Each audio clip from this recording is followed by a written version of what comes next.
Hey everybody! Hello. We're a few weeks into NaNoWriMo. I hope you're doing well.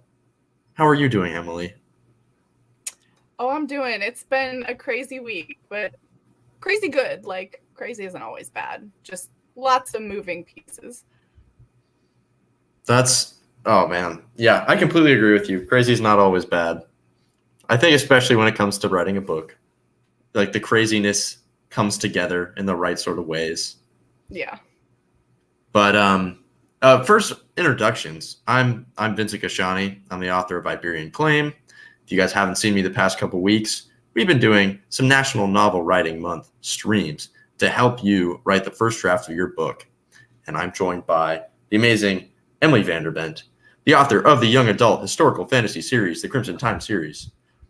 And today we're discussing how to keep pace with NaNoWriMo because the first 2 weeks we discussed how to start out, how to make a plan. The second week, we discussed some of the differences between fiction and nonfiction because we're not just focusing on novels, we're also focusing on books in general. So this week, we're really talking about how do you keep going past that initial phase and really sort of the begging question that comes to mind. Emily, this one's for you. How do I get out of a writing slump? If I'm gone this far and I can't seem to put down more thoughts or I can't seem to keep going, how do you get out of writing slumps? Yeah. I think this is like the age-old question that authors just continually to circle back to. Um, I don't think there's necessarily any like tried and true method. It's a little bit different for everyone. Um, but at least for me and how I usually like to talk authors through it is rather than like asking myself immediately like how do I get out of this slump, I try to ask myself like what's causing the slump, Hmm. because like if you go to the doctor for any diagnosis, like you can't treat something you don't know, or you could at least not treat it well or properly. um, so at least for myself and like other authors that I've talked to and worked with, um, there's usually like one of three things that will end up like tripping us up or be like causing our slumps. One is just like a byproduct of a crazy busy schedule. If you're on the go and you're constantly doing things, by the time you sit down to write, your brain is just tapped out. Um, Sort of like paired with that is number two, where it's just like you kind of are lacking inspiration or like your creative well is just tapped out. Hmm. um, and then three is just like somewhere along the lines from like the beginning of your story to the part that you're stuck on, your like train went off the tracks at some point. um, so if you can figure out like which one or sometimes a combination of those things that you are, then you can kind of figure out what you need to do. um, if it's like a schedule thing, I always sort of err back on like find ways to make writing work for you. Um, I think a lot of the times when we think about writing, it's like just sitting there at your desk, hands on the keyboard, typing away.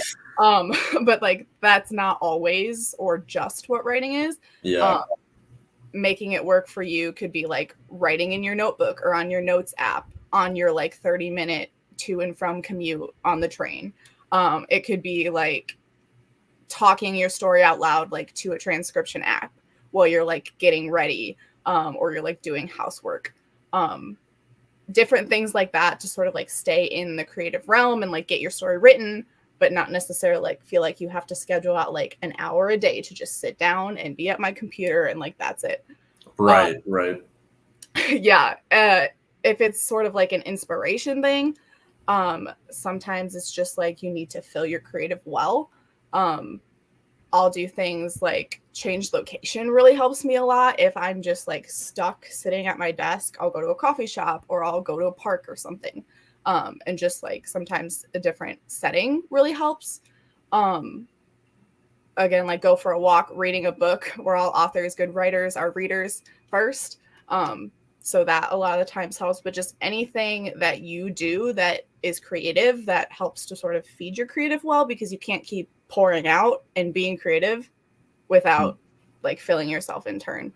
Um, and then like lastly, if it's like your story is the problem, which sometimes it is, um, I always recommend just sort of like going back a few scenes or a few chapters before that like part that you're stuck on and reread those and see if the train went off the track somewhere there. Yeah. Sometimes it's like a choice that a character made that should have, like, if it was A and B, they chose A, but it really should have been B. Sometimes it's like way back at the beginning of your story where you went off the rails, and you end up needing like a whole rewrite. It's a little bit different depending on like what the story looks like and where you are at it. But either way, it's okay, because drafting is where you can kind of sort of have fun with it and play with it, and you can make those mistakes without having to like go back when you're already like way past into like the editing phase and try to rewrite and reconstruct things. Right. That's pretty on point in terms about drafting being harder to know maybe what's causing a slump, because there's so many different things that could be happening, because the creative process is just starting. You can take it in so many different directions. Whereas when you're editing later on, it's like, okay, well, I'm focusing on this particular point of my book. There really aren't maybe that many causes of me not getting through this. It's a little easier to figure out what's going on when you're farther along in the process. But I do really love what you said about like a writing slump. It's not just one blanketed thing. To give the prescription to it, you have to know specifically what is causing it. Otherwise, you're just doing random things. Just like, oh, I can't write. I don't know why. Let me, do 4 hours of yoga in the middle of the day or something. And just like thinking like certain things are going to work when maybe they don't bring about the results that you're hoping for, because the problem's different. I think it's interesting, the concept of creative well, I'm super in agreement on with you, because I don't know. I love watching movies. I love reading books. And I always find that if I go a long time without doing that, I get burnt out creatively faster, or, purposefully. Yeah. Oh yeah. You said you do as well. Yeah. Yeah. I'd say, I hope that's standard for a lot of, at least like novel writers. I have to imagine that that's probably true for everybody though. And it kind of leads into our next question, I think, about really, you come in with a plan when you're drafting, and you've built an outline or a structure, perhaps. Maybe it's written, maybe it's not. And we discussed that in our first week about, outlining. Do you have to outline? Do you have to have a writing plan? But let's say you set one. Let's say you figured out whatever works for you. Is it okay then to improvise within that structure while you're drafting, or should you stick to it? Should you constantly stick to that plan? And I think you already started to answer this question by saying, what if the story is the problem at a certain point? And that's, to me, in thinking about answering this question, the beauty of drafting is that you can still address those problems. You still have the freedom to do that without like the risk of, sunken cost fallacy. I've put so much time and work into this already, I'm going to lose it. And you may have already put a ton of time into drafting, and you might have to go back and change everything. But at least you're in that first phase, first stage. At least you're still drafting. So I would argue that if it's needed, if it adds more to your ability to get the book out there, if it adds to the story, or if it adds to the overall book, if it's a nonfiction book, then it's always okay to improvise. It's just knowing what is okay to improvise on and what isn't. Do you have any specific thoughts about what things are usually easier to improvise, at least from your experience, and what things are usually more set in stone that kind of provide the guardrails for that improvisation? Yeah. I guess for me, I sort of have like my tent pole. We kind of talked about this, I think, last week too. You sort of have like your tent pole, like key events of the story. And those are usually beneficial to know ahead of time, so you can sort of work towards them and then work off of them. And so I'm a little like obsessive with my outlining, so I like to know as much as I can before I go into drafting, but like some people aren't that way. But for me, I at least have, and everyone I think at least has, like those tent poles that you're working toward and off of. But where you're really doing sort of the improvising and the playing is in like the actual like character interactions with each other, and then interactions like at those actual tent points. Yeah. Gotcha. Okay. So yeah, I completely agree with you in terms of interactions is a key word. to think about when thinking about improvisation, because you may have on paper like, oh, Johnny does this because that happened and that leads to that. But how does Johnny do that? You can play around with that and have fun with that. I think, because and characters are like real people. Like, right. you could plan it to a T. You could try to figure out how they're going to act. But when you actually throw them in a room together and you're actually doing the writing and not just the outlining, I've had many characters who have like surprised me with what they've ended up like doing or saying that has either like totally gone with what I've outlined or has been like the complete opposite. So like you don't really know until you go beyond that outlining phase and start to get the words on paper. Yeah. And even beyond just like novels and characters too, I'm thinking about the beauty of when you're actually writing a page and it's prose. You can say whatever you're saying. You have choice over every single word. There is so much creative freedom in that. And even if your outline specifying that you have to do this specific thing and it makes sense to do that for your book, there are so many choices you can make as you're drafting that could go wildly different ways that still lead to the same result. So you don't have to like throw the outline out to be able to play around within the bounds that you've created.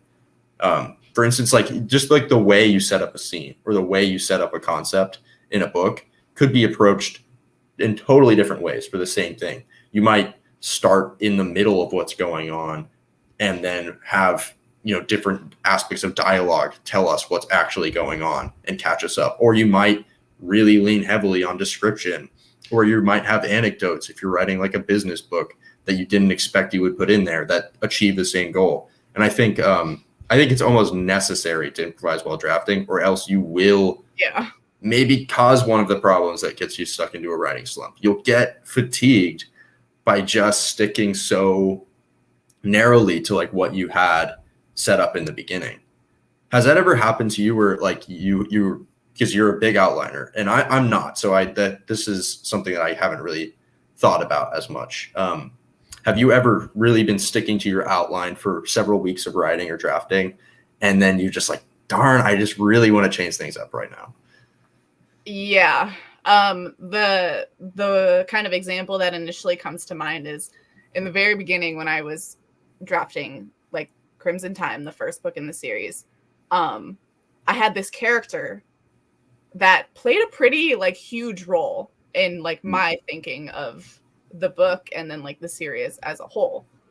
But as I was writing, it started to get a little complicated with my main character's relationship with this one character and then this other character.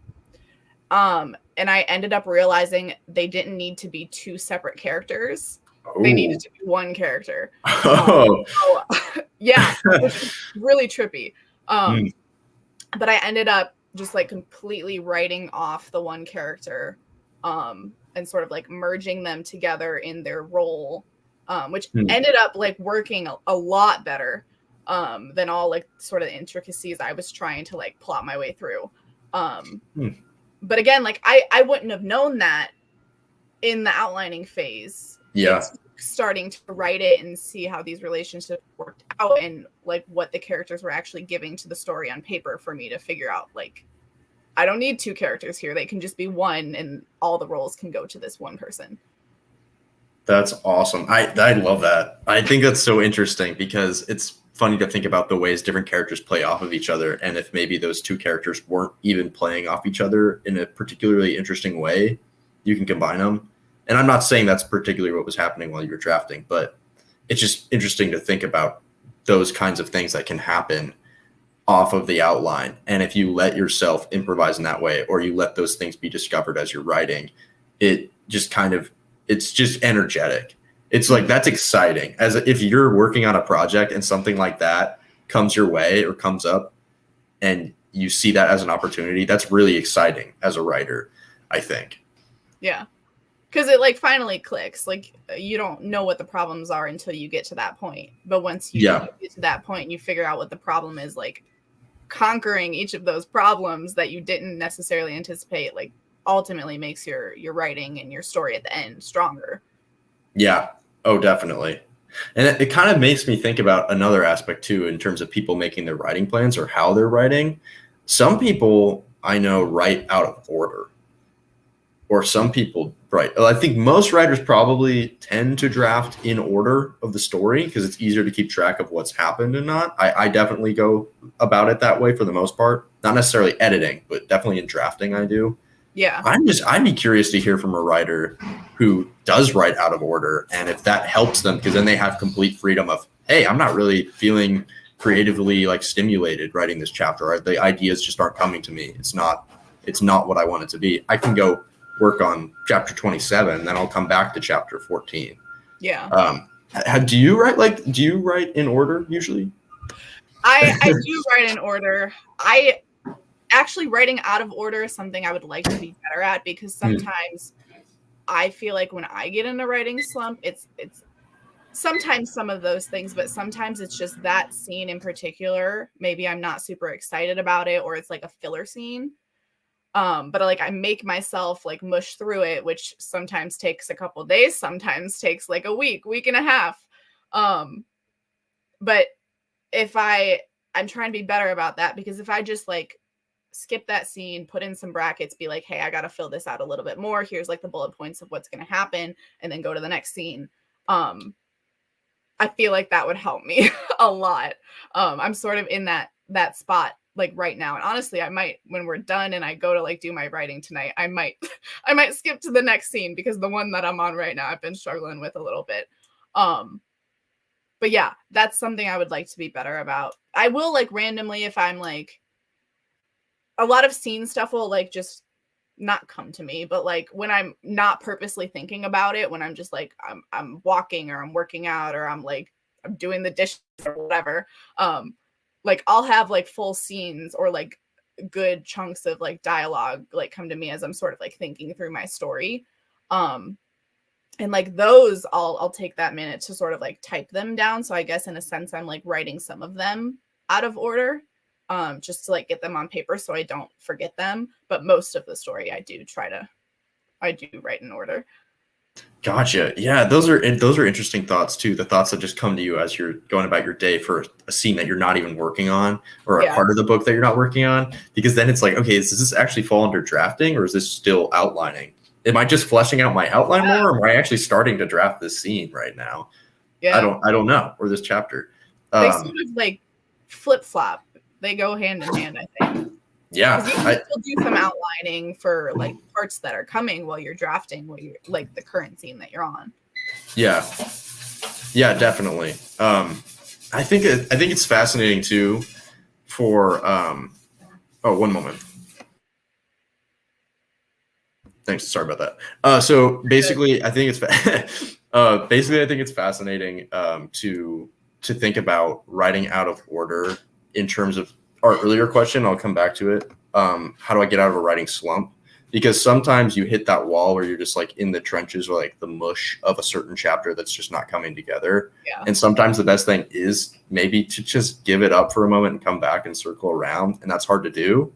But something that's even harder to do is to actually just keep grinding it, like just to keep working on it. That's even rougher. But sometimes that's what's needed. Sometimes you just can't bounce around. I don't know. Yeah. But that sort of leaning into like how people write, and we're talking about writing out of order, but something else that we talked about, I think it was last week, maybe it was week 1, about episodic or binge writing. And sort of based on the name, it doesn't sound like a good thing. You know, I'm a binge writer, I'm a binge anything, I'm a binge watcher, I'm a binge drinker. Usually they have negative connotations in terms of like an unhealthy writing behavior. I have mixed feelings about this, honestly, because on the one hand, I'm like, no, it's not, because that's the way I usually write. Like, that's a perfectly fine thing to do. But then I kind of have my doubts every once in a while. I'm thinking, man, I really should get more on a schedule. I don't know if this is the healthiest way to write. I know from what you've said earlier that maybe I'm wrong, but you're not an episodic or binge writer, correct?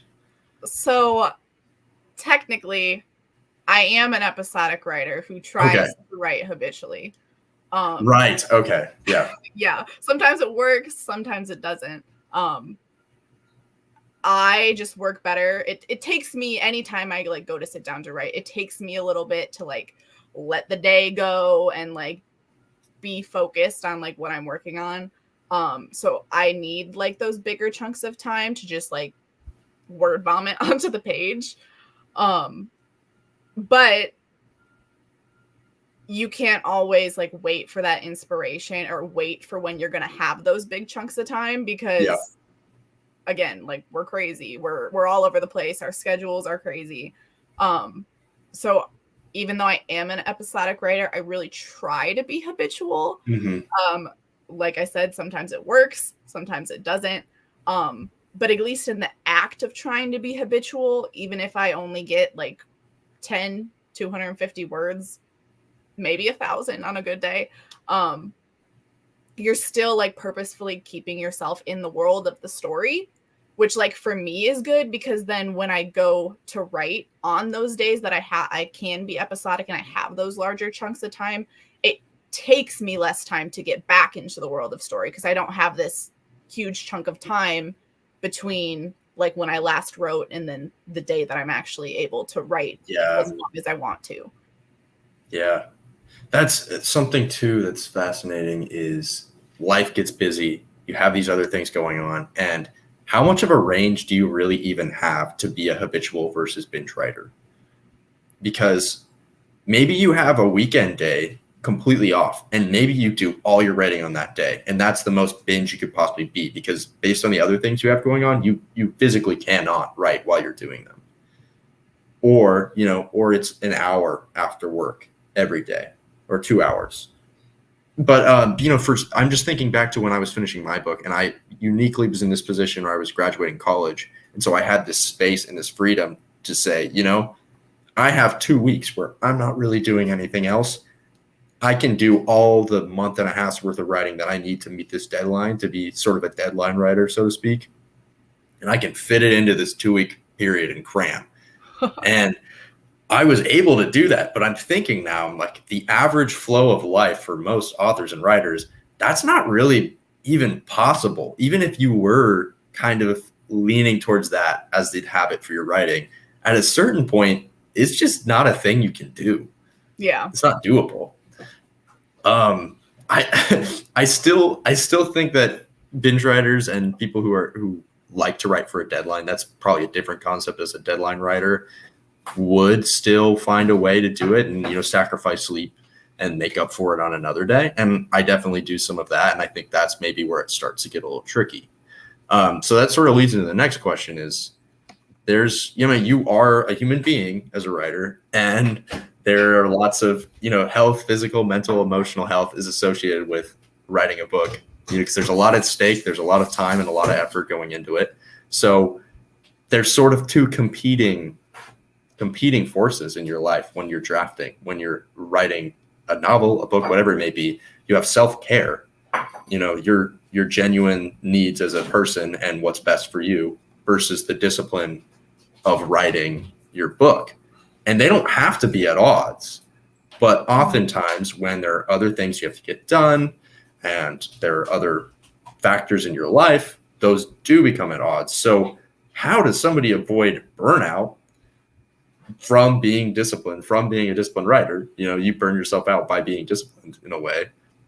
It's like a weird coin, without getting too distracted, right? Because you could say, well, I avoided burnout so well this month. I only wrote for 2 hours. Good work. You're in peak conditions. Good for you. Your book's not in peak condition, but you are. I mean, how does anyone navigate this weird divide? Because at some point they come at odds, and at some point you make choices. Yeah. It's definitely sort of a hard line to walk, because on the one hand, you want to be disciplined, you want to get the story out. But on the other hand, like you said, you are a human being, you want to take care of yourself, and you want to give yourself the grace when you need to be able to sort of just like shut the laptop, walk away for a little bit. Yeah. I guess like how I try to sort of balance that is like self-care is really important to me. So I try to work it into my writing routine. just like doing things in general, doing things that you love, sort of like we were talking about earlier, like you have to fill your creative well. Otherwise you can't be creative. I sort of see self-care and discipline sort of like going hand in hand a lot of the times, because self-care isn't necessarily just like grabbing a glass of wine and like reading a good book or like hanging out with your friends and family. Like it definitely is to a certain degree, and those things are awesome. But I think it's also like a lot of the little things that we don't necessarily think about. So anything from like taking care of yourself to eating right to like going to bed on time and like waking up on a schedule, and like having some sort of structure and like schedule to your day. Like those I think are the things we so often overlook that are also self-care and also just as important to like keeping you healthy and like in the proper mindset to be able to be disciplined and to be able to set goals and meet those goals for yourself, and ultimately like keep you in a good healthy space to like be filled and then like overpour into your creativity, into your writing. Oh yeah, that's on paper. I wish I could just take the time I have in life and really stick to what is the best balance between all those things. Because realistically, I think, I could make it work perfectly on all different levels if I actually did that. Like, I feel like there's enough time in a day to get all the sleep I need, to get, to work out, to eat well, to yada, yada, yada. But there's always a but. And for somebody like me who's not wired that way in terms of outlining and planning, it's never going to happen. It never works like that. So I always have to kind of shift priorities little by little and throw drafting into the mix. That makes it tough. But I think I would err on the side of for somebody specifically who's drafting, kind of as you're saying, I would almost err more on the side of self-care, especially during the drafting phase. Yeah. Because usually when you're drafting, there's no set hard deadline.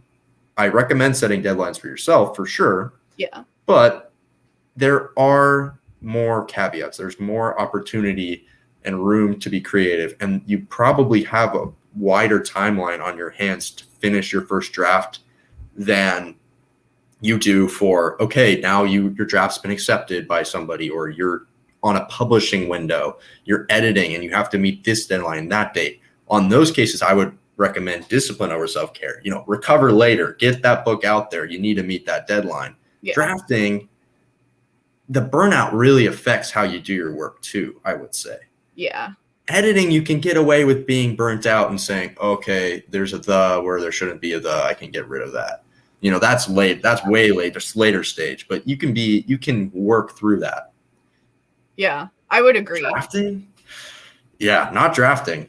You need to be. This too, like I think we've talked about this before, but like writing the actual draft and like doing the editing and like revisions engages two totally different parts of your brain, which is why you don't want to like edit while you're drafting at the same time. Yeah. And this is really interesting. I almost wonder if there's some sort of like scientific reason to that, because if it's engaging this one part of your brain that it's expending so much energy to just get the words on paper and to draft, that would make sense why it takes a little bit longer and why you would need to have more time to sort of do those creative things to fill your creative well, because it's exhausting and you're pouring out all of this effort. Whereas like editing engages the other part that maybe doesn't need as much like input of like things coming back and being creative. Yeah, that's interesting. I've never really thought about that. I think you're bringing something up too that I'm realizing there's a sweet spot in editing too that kind of engages both sides, because in early stages of editing, you're still editing based on, oh, this chapter just really doesn't work. Yeah, let me implement my creative side to write a new one. And then it will be the editing brain wrapped into that later on. And then you get into the later stages of editing, it's the same as with the drafting process, where instead of being all creative, it's sort of all, I'm no more neurological. Yeah, it's more technical. I don't know the exact term, but thank you. I think those are interesting things, and that's kind of why I like that early section of editing the best. Like the thing that immediately follows NaNoWriMo, that's my favorite part. But if I'm looking at what I did, the longest amount of time in any of the phases by far I spent was on drafting. And Yeah, me I too. would say that was probably for the better, because the more time I spent even away from my book, even if I was doing other things in life, the longer I had that book cooking kind of in my brain, at least in the background, the more I was acquainted with the story and the more it came to me. And even if I had done the same amount of work compressed on a shorter timeline, a lot of that might not have come together as organically, or I would have been too burnt out to notice. Yeah. I think sort of like a kind of final thought for you on this exact same topic is there a point where self-care becomes a distraction, and how does that usually take form? And then on the other hand, is there even parts of the writing process that are distractions from goals? Like, I think maybe this is what I'm trying to get at. I'm just forming this question right now, but there are parts of the writing process that are really, really pertinent to getting your book out there, and all these other things supplement them. Like even watching a movie or reading a book, you could argue is part of that research or the creative well. Yeah. But there are other things that might distract you within the writing process. And how do you avoid spending too much time on one part of the drafting process when you need to be spending a little more time on the other? And that could be vice versa for whatever. Maybe you're just typing away all day and you're not giving yourself enough to work with. You're not researching. I think those are hard things to balance too. So I guess it wasn't a question, but just sort of an open-ended thought. Your open-ended thoughts on being distracted even within the different things that go into drafting. Yeah, no, I think it's a good question or open-ended thought in this. So like, I guess my guilty thing that like immediately came to mind is like I talked about in a different episode of this where I do mood boards for like my characters, for my world, for like the story as a whole.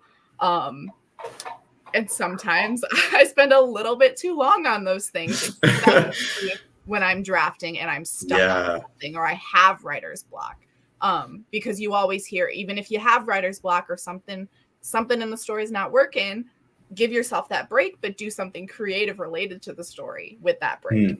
And so like for me, a lot of the times I'll hop on like Spotify and like add to my playlist, or I'll hop on Pinterest and I'll add to my mood boards.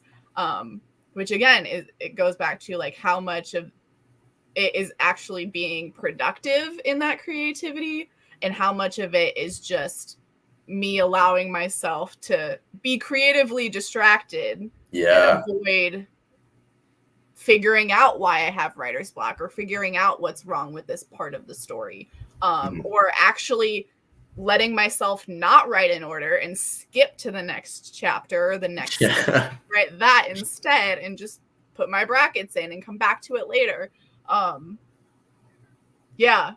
That's very interesting. I think it's different for every person. But yeah, it's hard because like I said, you want to fill your creative well, you want to do stuff that is productive to your writing itself, but there is a point that you reach where you're like, is this actually productive, or am I just using it like as an avoidance tactic at this point? Right. That's so interesting that you say it's different for everybody, because you're telling me about the pitfall of the mood board, which is in so many ways like an amazing thing you can do creatively for your drafting process. And I've seen them, and you do an amazing job with them, and they're super cool. And I imagine they're very helpful in forming your thoughts. But you're talking about leaning too heavily into that, and eventually it's just its own thing. I think I have like the opposite problem, in that I don't do enough of that kind of stuff. And I get to the page and I'm just sort of tip-tapping away without enough inspiration, or without and then I kind of jump to another chapter if I'm stuck, or I just find diversions within the manuscript itself when I should be looking outward, or I look too far outward, or I consider, some movie that I watched, I consider it research when it's really not. You know what I mean? Yeah.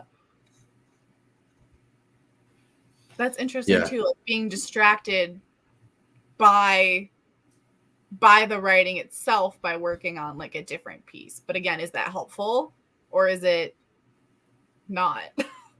Oh my gosh, you're talking about the different piece, and that's calling me out very specifically right now. Because back when I was drafting my book, that was my thing. That's what I was working on. I was, everything interrelated to that. And now it's a bunch of different projects, and I'm not feeling this one. I'll just work on this one, and they're all sort of a different percentage of the way done, when one of them should just be done. Yes, I feel that very much right now too, Vincent. Wow. I think this is my favorite topic that we've kind of talked about so far in the NaNoWriMo, because I think it applies to a lot more than just writing and just drafting. Yeah. It can apply to basically anything that somebody puts themselves to.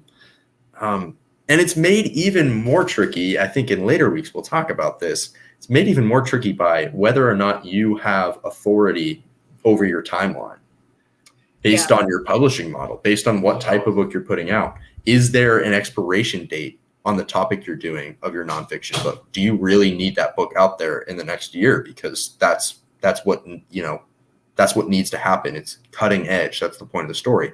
There are books like that I just haven't had experience with, so I don't know what the added pressures are to get that sort of work done. So that's sort of the teaser for, I think it's 2 weeks from now we're talking about that. Maybe it's next week. I'll have to circle back around, but it's coming. It's coming down the pipeline. Just watch them all and you won't miss it. So there you go. That's the way to avoid it. So Emily, thank you for talking with me about this. This was a really fun one because I love thinking about this. Yeah, thanks for having me. I always love doing these. They're a lot of fun. And thank you all for watching. Basically, last week we were doing a Write With Me on Instagram that I mistakenly forgot to attend and host. So this week, we're making up for it. Tomorrow, if you tune into at Manuscripts ED for an Instagram Write With Me, I will be there at some point tomorrow. So just, if you're floating around and you see it and you want to write, just come on in.